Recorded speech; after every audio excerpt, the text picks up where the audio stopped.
Stay tuned with Coach John Brett. I'm here with the vet, Mr. Ian Griffin. Yes. And so today we're going to talk about a controversial subject. There's an executive order that came out talking about reference to transgender. Title IX, transgender. Yes. In sports, which I don't know. I'm trying not to get too upset about this, but I don't want to. Let's just let it play out. So let's do this. I'm going to start off, Coach, and I'm going to say, first of all, I respect everybody and their opinions. I don't care who you crawl in the bedroom with. That's between you and whoever you crawl in the bedroom with. Yeah, that has nothing to do with my opinion on this. And that don't mean that I think it's right. I just think it's your business and not my business, right, to be honest. And transgender is not necessarily all about that in some aspects. But I will say that I'm a science guy. I believe that if you have two X chromosomes, that you're one sex, and if you have an XY chromosome, you're another sex. Why can it not be that simple? And I don't understand it because we have so many science people on the left. Yes. And we have people on the right that understand that same thing. So what is the disagreement? Is it just such a small amount of a minority that the majority is scared of? Why can't we just say science is science?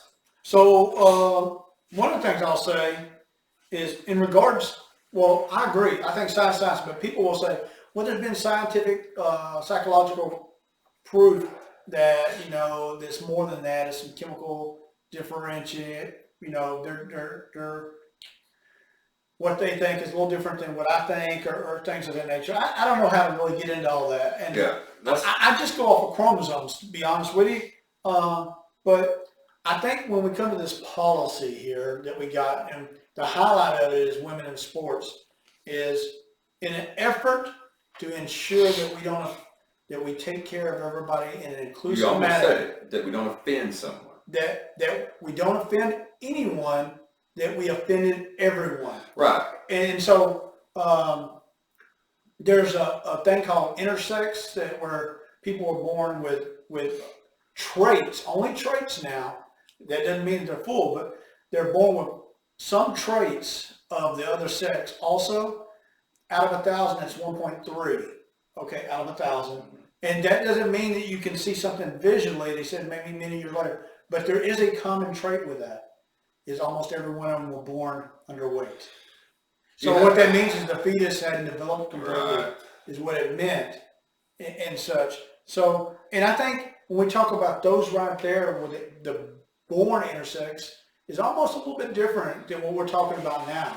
Because I look at things like this as, how does a 6-year-old or a 12-year-old make a decision they need to have equipment change, as I refer to it? Now, before we get into the sports thing, because that's really what I want to talk about, is if you're 5, 6, 7 years old and you tell you, well, they say that, well, they said, well, mommy, I want to be a girl, and it's born as a boy.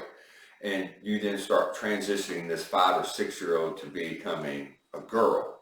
I think not only is that wrong, to me, that's child abuse. That's just my opinion. Coach, I 100% agree. And you can't tell me, if every time I was growing up I said I wanted to do something or be something or whatever, and my parents just did that. I mean, I can't go to the military before I'm 18. I can't drink before I'm 21. Yeah. I mean, I can't go play college football when I'm 12 just because I want to. So all of a sudden now I can just make these decisions at 5 and 6 and say, we have to make sure that we give them their right because that's what they want. Hell, how many 5 or 6 years old want to eat vegetables? Yeah. I mean, want to go outside and play today. They'd rather be on their stupid game. You know what I used to want to be? I used to be an astronomer. I went far away from that. Okay? Yeah, so now we have to give you a degree. I mean, it's silly. Yeah. But you should get a degree now that you're an astronomer, and you should be able to be an astronomer. And if I tell you you can't, or a university tells you can't for their program, then you can sue me because I'm not allowing you to be an astronomer.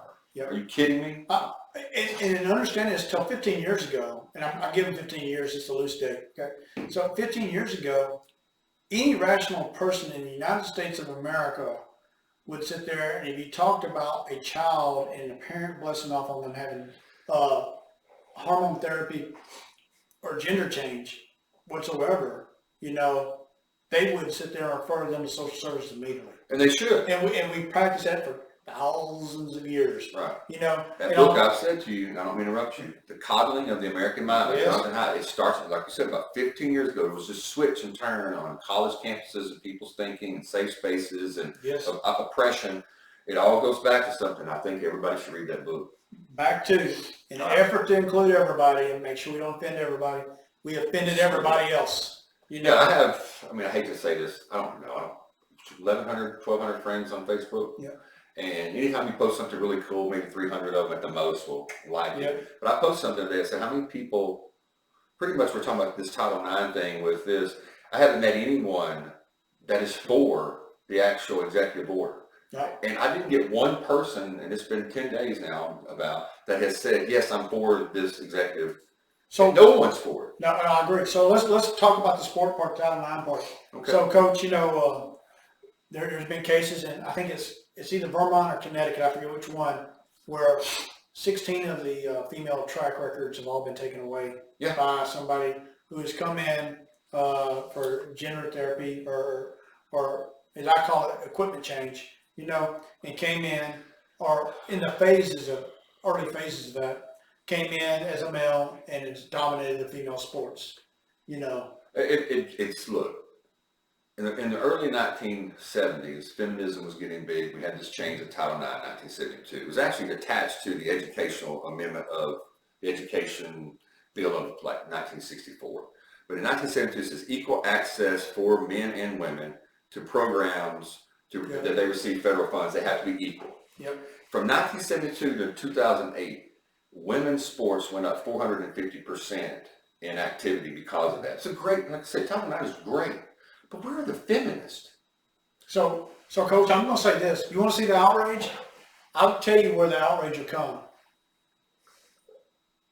Let's have a couple of people who identify as female be on the Olympic soccer team, and then you'll see it shut down so damn quick. That's one. You'll see it. Nick's lying down on the palm frets real quick. You mentioned the track lady, or the track girl. If I remember correctly, like 2017, the guy was ranked like around 200 in his ranking in the state. 2018, not much better. Yep. Had the surgery and is number one in women's sports in 2019. Breaks all the records. Okay. There's also a guy that plays handball. That's like 6'4", 200, plays women's handball now, and he's just crushing records. And there's a weightlifting guy already. That was a guy that's now weightlifting girls smashing records. So, well, how is this fair to women? So, the one thing I'll say is what I foresee, and you wrote a little thing on it, and I commented on it. One of the things I see in 15 years that there's going to be so much lawsuits involved in this on all sides that women's sports is just going to shut down. And to me, the way to get around it and not get around it, because we've had some executive orders that push this and things, is it's going to take a track meet where if that happens, people walk off the field and say we're not competing. Exactly. And it's what it's going to take. And because that'll stop it real quick. When you have no event, it stops it. But you know what will happen? But then they walk off, they'll be considered to be discriminatory. Yes, they will. They'll be racist, maybe. Yeah. They'll be transphobic. Yeah. There'll be all these things they're not, because they're wanting their equal rights. Then you can't have equal rights on both sides. It's got to be on one. The young ladies just want to compete against the people who have the same sex naturally. Exactly. And the second thing is this: a lot of those places, like in these states, the first 2 or 3 slides, I mean, they're guaranteed scholarships. Yes. And now let's just say the one that was, say it was top 3, and now this male, I don't care, I'm going to say it, the male wins first place, and the 2 girls now are 2, 3, and 4, and the 4th place doesn't get a scholarship that normally she would have been number 3. How does that help women's sports? Let LeBron James or somebody like that go play. Oh, I said it on go Facebook. play college basketball. You know, whoever the top recruit in college is, let him go over and identify as a young lady, because he doesn't have to go through the whole procedure. Let him identify as that, and then go play women's sports and dominate. You know, and beat the Tennessee Volunteers in the national. Absolutely. And I said it last week in this way, but I say anybody now that wants to be a sports agent and get your name, go find you a top 20 blue chip male athlete. Convince this person to declare themselves eligible for the 2021 WNBA draft and have everybody that, like Nike and all these other places that are so, now with the new times, they're going to give them they should give them all kind of endorsements now and have them say, I'm playing for the WNBA because right now I'm declaring myself eligible for the WNBA and I'm saying I'm a woman. So you talk about an E60. That's an Oh, E60, 30 for 30 right there, baby. Oh, Let's man. go. Let's do it. I want to see how ridiculous it is. I want this dude to be 6'8", 250-pound yeah, beast and say I'm a woman. yeah, it's insane. And I don't know I do not know what the resolution for the transgenders in sports would be, what the alternative would be. But my deal is we are definitely, we're throwing oil in the water right now. I mean, we just are. So I'm going to talk about the military side a little bit, Coach, if you don't mind. Good. And so one of the things is when I was at Fort Bragg, the command I was in, we got tagged to host a LGBTQ, and I can't remember all because we keep adding some, community town hall that month for the whole Fort Bragg. And we did, and we had 7 people on the panel. The first person we had on the panel was a colonel who his son came out of the closet in high school. Okay, I got that, I understand that. He's explained how he dealt with that. The second one that we had was a non-military person that she was married to a military person, but at the time DOD did not observe it, so she didn't get any benefits from her wife dying downrange. Okay. The next one we had a staff sergeant. He was a staff sergeant in the United States Army, very charismatic, and he was married to another guy. Okay, got it. The next one that we had there, and I'm not being funny about this, I'm being dead serious, is I couldn't tell if this person here, everybody so far I've talked about, I would want to lead my soldiers. I mean, or good, outstanding Americans, you know. But this one here was 280 pounds, and I believe he was transferred to a woman, but we never knew that for sure, okay? But he was in some stage of transgender.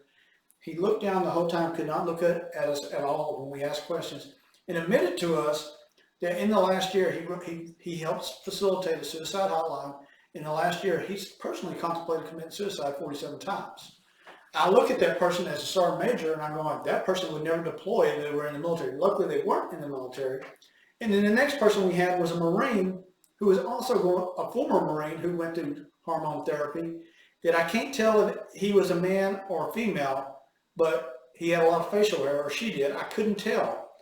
But both of those two right there were scared of their own shadows. And where you had another one that was a major there, that she was married to another major, and she seemed like a phenomenal leader. You know, everybody there on the panel that was there were doing great in society and all sorts of stuff. But the two that were transgender were going through some form of change. You could see that they had challenges socially and mentally right in front of your eyes. Now, And so and with the military, one of the things is if you go through a phase, when I was in, it was 18 months you were non-deployable. Well, what if you did a 3-year contract? So 18 months you can't fight for the country? no, so what are you doing? Why are you in there? Yeah, and then we have people like Senator Duckworth goes, well, I don't care where the blood came from when I was wounded. You're right. I agree with you, ma'am. You don't. But to be honest, with those two right there, you would never get the blood because they were non-deployable. Right. You know? And I don't know the exact stat, but just recently I was reading something where it said that people that want to change and because they're be transgender, it's because they're depressed, they have a high rate of suicide, so they do that because they want to be who they feel like they are. But that suicide rate and depression rate does not even go down, actually increases once they do transfer to be who they thought they wanted to be. It's not the fix-all. It's like, oh, if I just get this, then I'll be better. Then when you get this, wasn't what I thought it was. Yeah. There's something going on in our society where we're just starting to believe that you can say you're something that you're not, and we have to believe it, or we're some kind of phobia. And I don't understand it. I don't believe it. I really am not going to. I'm not going to do it. I mean, if you're a male and you're born a male and you look down and you've got a penis, dude, and you start running girls' track, you're a dude running girls' track. Yeah. I'm just saying. I don't care. It is. And that's just my beliefs, and that's your beliefs, Coach. I believe in the science. If you got X, Y, hey, you're going to play with Charles guys. Barkley to me, he cannot play girls basketball. No, he can't. What about Shaq? If Shaquille O'Neal wanted to be funny, call himself Shaquilla, Yeah. and said, I'm 7'2", 300 pounds, and I'm about to be in the WNBA, and we're going to go to the Olympics. And we're going to knock some girl out. You have to think about this. Yeah. We're not some girl from making team. He's only get 12. And they win the gold medal, and they beat everybody by 50. What does that prove? It didn't prove anything at all. I mean, to me, what it is, it's very, and the only example I can use is very similar to, you have the high school guy that didn't play football, but he's in 10th grade, and now he's going down there and he's bragging about that he got to play with some 5-year-olds playing. And beating the heck out of him. You saw that? I don't know if you've seen that thing with Peyton Manning where he's playing football. Yes, that's exactly what it is. He's out there playing with these kids, and he is throwing that ball just normal and busting them kids up. And that's not a discredit on the females No. whatsoever. I can tell you right now, those women that are freaking world-class athletes, I wouldn't even attempt to try to run against them. But a guy who's an athlete and then changes over, come on now. Yeah, I mean, you couldn't win on this side, so you're going to change over to this side. It's really what it sounds like. That might not be what it is, but but that's really what it sounds like. And if you listen to my analogy when I was at Fort Bragg, that don't mean every one of them is that way. But the two that I know for sure that I've met in my life that are transgender, I can only make my assessment off of those two right there. And my assessment is pretty clear from what I've heard other people to discuss is there are some mental challenges with this. It scares me that one runs a suicide hotline and is contemplated 47 times in 1 year. That worries me quite a bit, So, well, last thing I want to say on this is please below, I'm still trying. If you know somebody or if you're somebody listening to this that is for this Title IX, not Title IX, but for the what Biden just signed with the executive order, and you're for men being in women's sports, and all they have to do is transition and say they are whatever, please convince me. Please tell me something that I can start believing in any of this at all. To me, this is the biggest, almost cursed, the biggest BS I've ever heard in any kind of society and sports in the last 20 years myself. This is BS. I agree, Coach. So, from the coach to the vet. Stay tuned, guys. I almost cursed 3 or 4 times in that.